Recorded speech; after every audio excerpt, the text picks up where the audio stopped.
मनुष्य न तो कर्मों को शुरू किए बिना निष्कर्मता को अर्थात योग निष्ठा को प्राप्त होता है और न कर्मों के केवल छोड़ देने से सिद्धि यानी सांख्य निष्ठा को ही प्राप्त होता है। दोस्तों, ऐसा नहीं कि आप कर्म करें ही ना और स्वयं को सन्यासी कहें। ऐसे तो दुनिया चल ही नहीं पाएगी।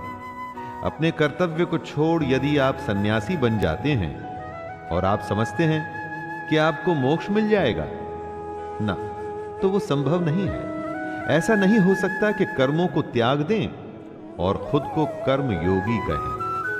कर्म को न करने से या उसे हमेशा के लिए त्याग देने से कुछ भी हासिल नहीं होगा। ऐसा हो ही नहीं सकता कि मनुष्य किसी भी काल में क्षण मात्र भी बिना कर्म किए रह जाए। हमारी दुनिया ऐसी है, हम चाहें या न चाहें, कर्म तो हमें करना ही पड़ेगा। कर्म न करना भी कर्म करना ही है।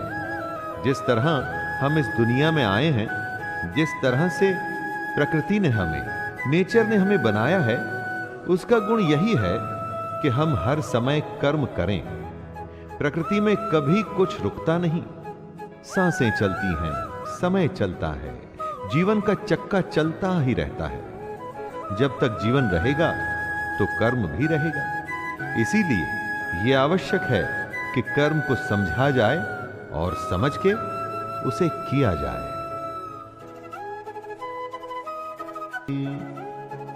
जो सिर्फ दिखावे के लिए अपनी इंद्रियों को जबरदस्ती ऊपर से रोककर लेकिन अंदर मन से हमेशा उन्हीं के बारे में सोचता है, वह मिथ्याचारी अर्थात दंभी कहा जाता है।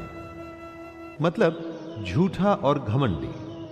खाना खाने से तो मना कर दिया, लेकिन हमेशा खाने और उसके स्वाद के बारे में ही सोचता रहे, तो यह कैसा उपवास हुआ?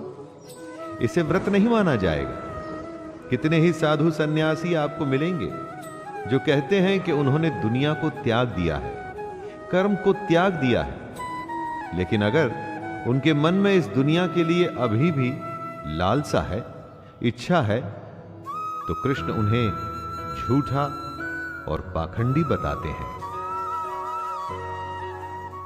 हे अर्जुन, जो पुरुष सच्चे मन से इंद्रियों को कंट्रोल में कर उनसे बिना लगाव लगाए काम करता है, वो ही कर्मयोग का पालन करता है, वही श्रेष्ठ है। कृष्ण एक तरह से चेतावनी दे रहे हैं कि इंद्रियों को वश में तो करना ही है, परंतु साथ ही साथ मन का उन इंद्रियों से किसी भी विषय से लगाव नहीं होना चाहिए।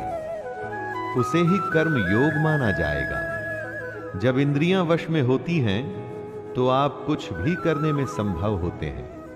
किसी भी तरह की कोई बाधा, डिस्टरबेंस आपको आपके काम से रोक नहीं सकती।